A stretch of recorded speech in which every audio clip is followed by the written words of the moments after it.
Hello, beloved. Welcome to my channel. I am Anne Marie Graham, and today I will be reading chapter 11 from my book. If today is your first day here, please go back and listen to the previous chapters. I have already uploaded chapter 1 to chapter 10. Let us begin.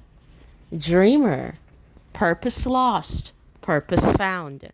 One Girl's Quest to Restore Humanity, written by Anne Marie Graham, published June 2022. Chapter 11, Dreamer and the Final Battle. The dark clouds on the horizon proved to be foreboding. Marching along her path to purpose, Dreamer soon encountered an enormous iron gate standing between her and the new world. If that wasn't bad enough, a thick shadow quickly enveloped her, and this time it wasn't from the clouds. The biggest, baddest, meanest, and nastiest looking giant to ever menace humankind was vigilantly guarding this gate. Maggots fell from every pore of his ghastly black skin. He reeked of death so badly, the stench emanating from his mouth produced a choking gag. Eyes as dark as coal pierced Dreamer to her core when he gazed down upon her. With a spine-chilling voice, he bellowed, "I am the giant of fear and darkness. You cannot conquer me. I guard the gate to destiny. I hold people captive and prevent them from reaching their divine purpose. Under my watch, you will never get to the new world and fulfill your big dream." The giant was the main reason why so many people could never fulfill their purpose, because he held the masses captive. He did not give anybody the chance to leave the new world, nor did he give anyone the chance to enter. Dreamer could see millions of people gathered behind the gate in the new world. There were also tens of thousands of people on her side of the gate wanting to get in along with her. Every word that came out of the giant's mouth was an arrow of delay, denial, and setback aimed at the crowds. So frightening were his words of death that they caused people to cower in fear and remain stuck. They were unable to muster the will to move forward with the onslaught raining down on them. Somehow, the girl mustered the courage to keep advancing toward the giant, despite the arrow attacks. With the weight of abandonment lifted off her back, she gained an extra quickness in her steps. The moment each arrow was launched, she deftly outmaneuvered them, sometimes with acrobatic feats. Slowly, she was able to close the distance. Stunned, he rapidly switched tactics in the face of Dreamer's defiance. He released a barrage of fair daggers, fear of failure, fear of the unknown, fear of rejection, fear of criticism, fear of authority, fear of relationship, fear of success. One after the other, the daggers kept coming, yet onward she drove into the shadow of death. With her head down and filled with determination, despite him firing several different arrows at once, none could prosper against the girl. In a final act of desperation, the giant pulled the arrow of the fear of death from his quiver. He carefully notched it in his bow, took steady aim, and released it from his grasp. When the arrow struck the ground, a major plague descended upon the people of every land. It was a contagious respiratory illness. The girl saw people falling dead, one after the other, before her very eyes. She did not know what to do in this situation. She was filled with dread. The giant had found her Achilles' heel.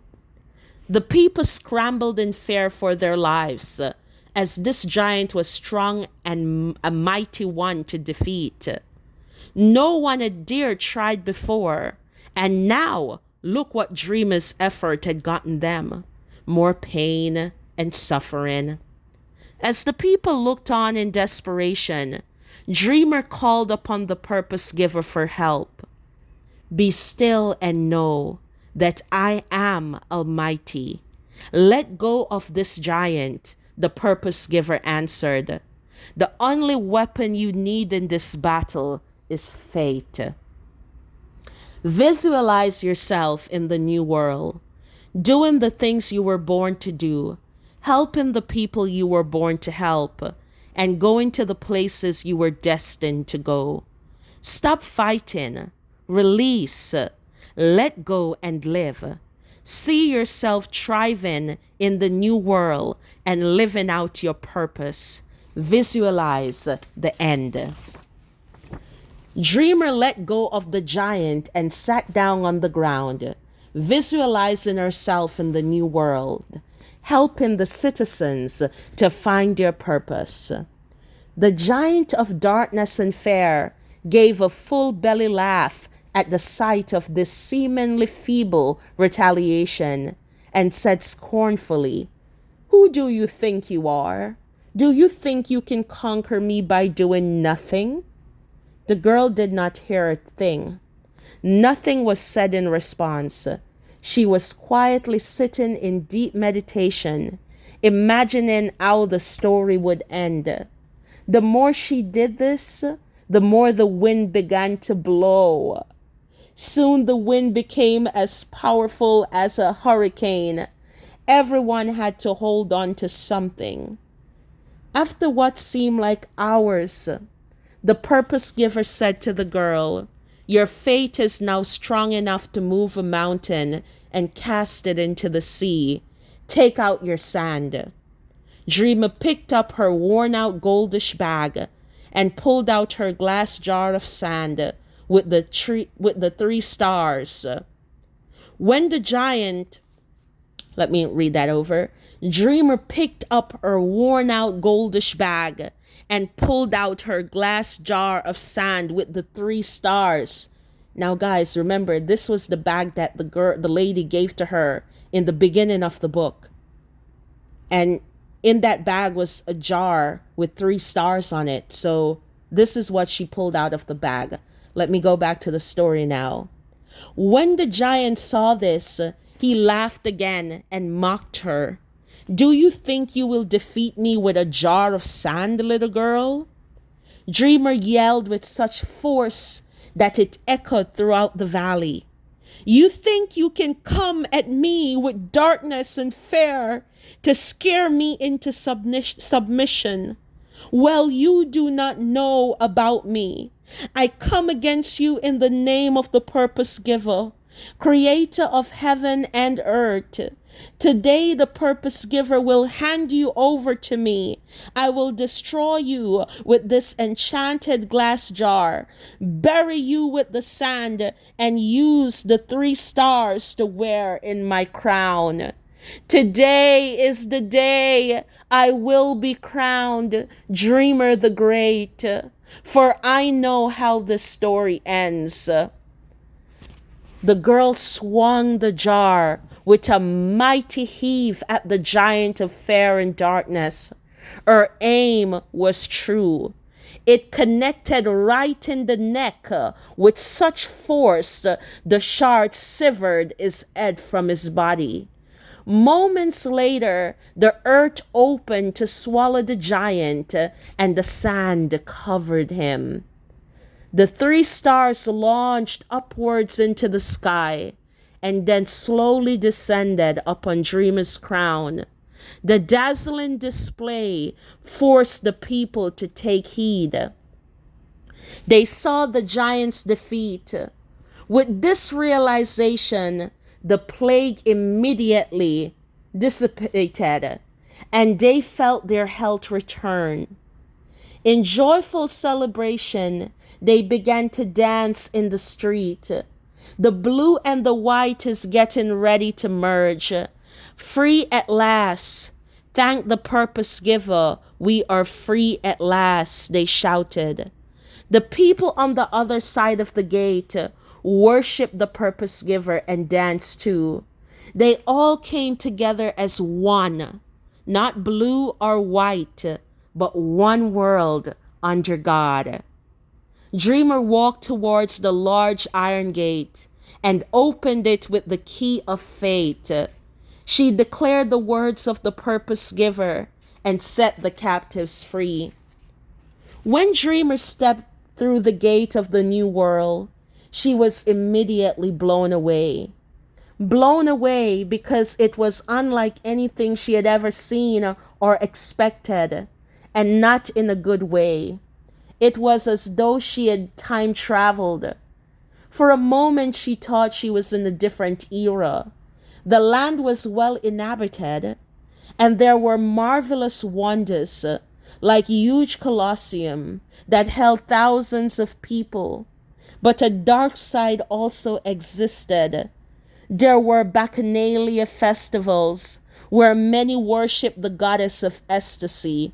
The New World also held shows where women of easy virtue had encounters with men live on stage. Many daughters followed the same path as the women in their family and became mimi actresses. What's more, the giant of fear and darkness had altered the minds of the leaders to change laws that would promote perversion and immorality. Although the New World had amazing technological and industrial advancement, such as the printing press, radio, and newspapers, they became weapons. These were the number one tools used by the giant to destroy the people.